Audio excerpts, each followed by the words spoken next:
On ne naît pas femme, on le devient. Fidèle abonné, bonjour et bienvenue dans votre émission Femmes Actives. Aujourd'hui, j'ai le réel plaisir de partager ces moments, de partager ces discussions où on met la femme au centre avec Madame Grady Toumba, à qui je dis bonjour. Bonjour mademoiselle Chanceline. Vous allez bien? Je vais très bien et vous? Oui, ça va très bien. Merci d'avoir répondu présent à notre invitation. Voilà, fidèle abonné, j'informe qu'aujourd'hui, nous parlons de la thématique l'érosion de la valeur féminine. L'érosion de la valeur féminine. En tout cas, je sais que vous partagez l'avis avec nous que aujourd'hui la femme fait preuve, beaucoup plus la jeune femme, fait preuve de la dépravation, de la destruction de la valeur. Et en tout cas, ça nous préoccupe et ça sera au centre de nos discussions, au centre de nos préoccupations aujourd'hui. Madame Grady, sans plus tarder, nous allons entrer dans le bain de notre sujet. Et dites-nous un peu, selon vous, qu'est-ce qui est à la base de la destruction de la valeur chez la femme? Bien, merci pour la question. Pour moi, ce qui est à la base de la destruction, l'évolution de la technologie. Ok. Car avant, nous autres, quand nous avons eu 16, 17 ans, nous n'avons pas eu la grâce d'avoir TikTok. Nous n'avons pas eu cette grâce d'être sur Facebook comme on le fait ouvertement aujourd'hui. Car aujourd'hui, il y a, je dirais, l'échange de coutumes. Voilà. Le noir essaye de copier les blancs, Voilà. ce qui n'était pas notre coutume à nous. Donc je pense que c'est ce qui cause beaucoup d'érosion, comme vous l'avez bien dit au début. Ok, la mondialisation de culture. Ok. Donc ça détruit tout. Et il y a une préoccupation, une chose qui me dérange toujours. Aujourd'hui, la femme, elle se sent vraiment faible. Nos mamans se sentaient fortes. Elle était prête à faire de commerce, elle était prête à faire tout. Mais aujourd'hui, nous, les femmes actuelles, on se sent faibles. On s'est dit que pour que j'ai quand même quelque chose, même pour avoir un petit rien pour m'acheter le pain, il faut seulement un homme. Pour vous, ça vient d'où, cette faiblesse-là chez la femme? Eh bien, je dirais que cette faiblesse vient, premièrement, c'est un état d'esprit d'une personne à une autre. Si tu te sens faible, tu seras toujours faible, peu importe ce qu'on peut te dire. Et deuxièmement, dans nos familles, quand on voit nos mamans, déjà ça vient de chez nos mamans. Voilà. Il y a d'autres mamans qui sont déjà faibles et ils donnent cet état d'esprit à leurs enfants. Et cet enfant s'est dit que bon, c'est papa qui fait tout. Et à mon tour aussi, c'est mon homme qui fera tout pour moi. Or que c'est une chose qui ne tient pas vraiment à la loupe. C'est une chose qui n'est pas vraiment à la ligne. Et elles se sentent faibles car elles négligent aussi leur côté éducatif scolaire.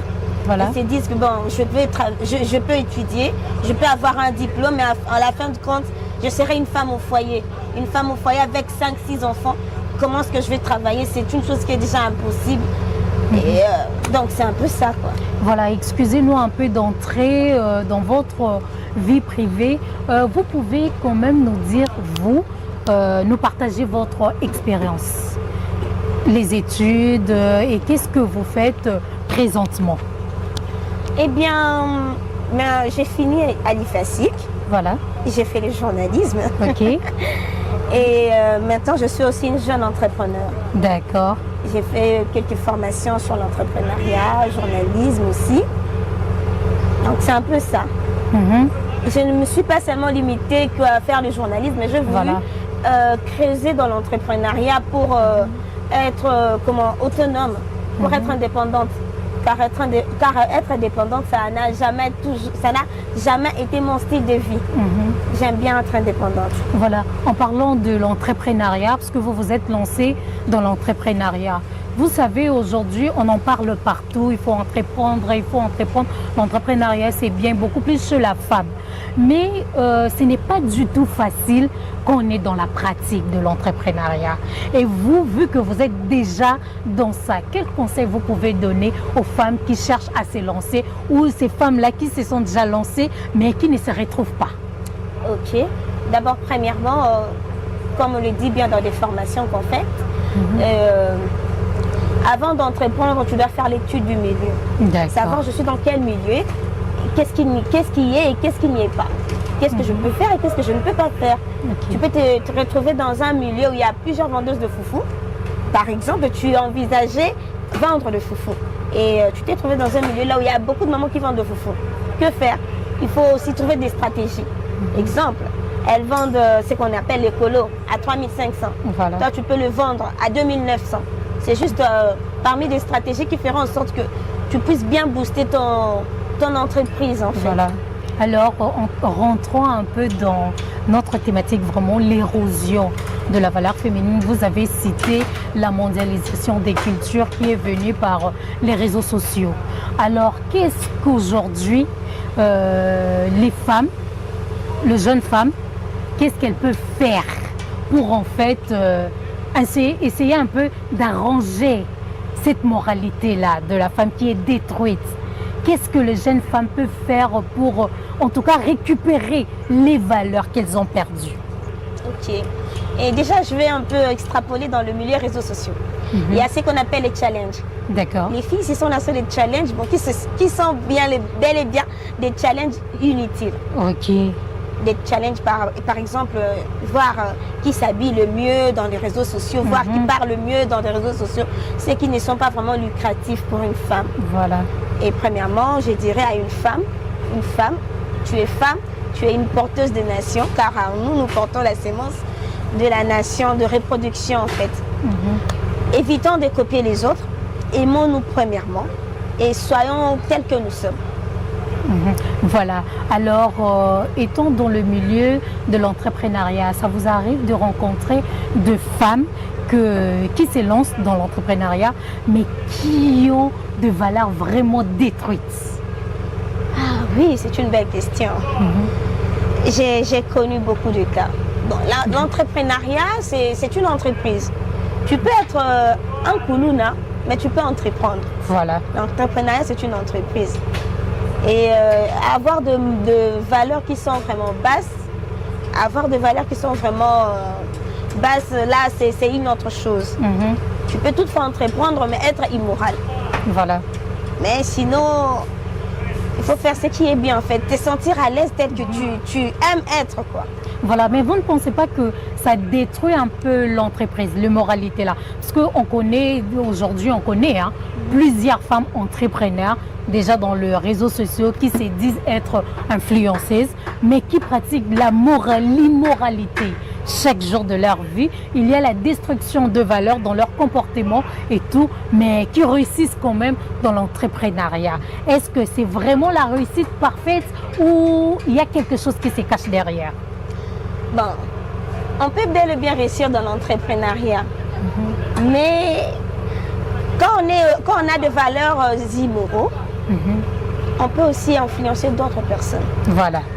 Elles se disent, mais bien, je suis telle personne, elle est impolie, mais elle se retrouve dans la vie, alors ça sert à quoi que je puisse être impolie? Voilà. Donc, je dois aussi devenir impolie comme elle pour réussir dans la vie.